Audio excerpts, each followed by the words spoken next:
আশা হিচাপে মই বাউসুংগুৰি সমষ্টিৰ পৰা এই 4 নং বাউসুংগুৰি সমষ্টিৰ পৰা মই নিৰ্দলীয় হিচাপে প্ৰতিদ্বন্দ্বিতা আগবঢ়াইছোঁ। তো প্ৰাৰ্থী হিচাপে সকলোৱে আশা কৰে যে নিজে বিজয়ী হওঁ, কিন্তু হয়তো বিৰল প্ৰাৰ্থী মই এগৰাকীয়ে হ'ম। যে প্ৰথমৰ পৰাই মই কৈ থৈ আহিছোঁ যে এইবাৰৰ নিৰ্বাচনত মই অৱতীৰ্ণ হৈছোঁ কোনোবা পলিটিকেল পাৰ্টিৰ এগেইনষ্টত নহয়। মই BPFৰ এগেইনষ্টত থিয় হোৱা নাই, UPPL এগেইনষ্টত থিয় হোৱা নাই বা কংগ্ৰেছৰ এগেইনষ্টত থিয় হোৱা নাই। কিন্তু কিছুমান পক্ষই BTCৰ বাহিৰৰ পৰা আহি BTCৰ যি সুৰক্ষা কৱচ, BTCৰ আউটছাইডাৰ হৈ BTCৰ যি 6 শিডিউল প্ৰটেকশ্যন তাক ধ্বংস কৰিবৰ কাৰণে আহিছিলে। তাৰ ক্ষেত্ৰত মই দেখিলোঁ যে কোনোবা নহয় কোনোবাটো মাত দিব লাগিব। আৰু ইলেকশ্যনত যিটো অংক আৰু জংক পংকই থাকে, ভোট প্লাছ আৰু মাইনাছতে এজন মানুহ জিকিব পাৰে আৰু কোনোবা নিজিকিলেও হেৰুৱাইও দিব পাৰে। অন্ততঃ মই আশাত থাকিম যাতে মই বিজয়ী হ'ব পাৰোঁ। নিশ্চিতভাৱে প্ৰাৰ্থী হিচাপে সকলোৱে আশা কৰে, কিন্তু মই যদি বিজয়ী নহওঁ তথাপি মোৰ মনত দুখ নাথাকিব যদি BTCৰ পৰা বহিৰাগতভাৱে অহা যিগৰাকী প্ৰাৰ্থী তেওঁ যদি পৰাজয় হয় আৰু মোৰ ভোটৰ যি মাৰ্জিন, খোলাংখাজকৈ কৈছোঁ, পৃথ্বীৰাজে সদায় চিধা চিধি কথা পাতি ভাল পায়, মোৰ ভোটৰ মাৰ্জিনৰ কাৰণে যদি BTCৰ বাহিৰৰ পৰা অহা প্ৰাৰ্থীগৰাকীয়ে ক্ষতিগ্ৰস্ত হৈ তেওঁ যদি পৰাস্ত হয় বা হাৰ মানিব লগা হয়, এয়া মোৰ মানে বহুত ডাঙৰ এটা ছাকচেছ হ'ব।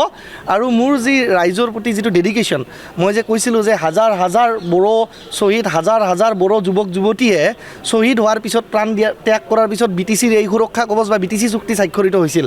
আজি BTCৰ বাহিৰৰ পৰা কোনোবা মানুহ এজনে আহি ইয়াত MLA হ'ব বিচাৰিছে, কালি MP হ'ব বিচাৰিব, কেইদিন পিছত বদৰুদ্দিন আজমল ডাঙৰীয়াও আহি BTCৰ চিফ হ'ব বিচাৰিব, এইটোতো আমি হ'ব দিব নোৱাৰোঁ। তো যিটো মই ইন প্ৰিন্সিপল ফাইট কৰিছোঁ, চ' গতিকে মই আশা কৰিছোঁ যে মই ৰাইজে ভাল সঁহাৰি দিছে। আৰু যদি মই পৰাজয়ো হওঁ, even if I lose the election, I will be happy provided that the outsider candidate gets defeated here. সেই বাহিৰৰ প্ৰাৰ্থীগৰাকী যদি ইয়াতে পৰাজয় বৰণ কৰে আৰু যি মাৰ্জিনত তেওঁ পৰাজয় বৰণ কৰিব, সেইটো মাৰ্জিন যদি মই দেখি মানে সন্তুষ্ট হওঁ যে মোৰ মাৰ্জিনটোৰ কাৰণে তেখেতে পৰাজিত হৈছে, চবতকৈ বেছি সুখী ময়ে হ'ম। তেখেত ৰূপম চন্দ্ৰ ৰয়। মই স্পষ্টভাৱে কৈছোঁ, স্পষ্ট কথা। কেতিয়াবা ইলেকশ্যন জিকিবৰ কাৰণে খেলা হয়, কেতিয়াবা ইলেকশ্যনত হাৰিবৰ কাৰণে খেলা হয়, চিধা চিধি কথা।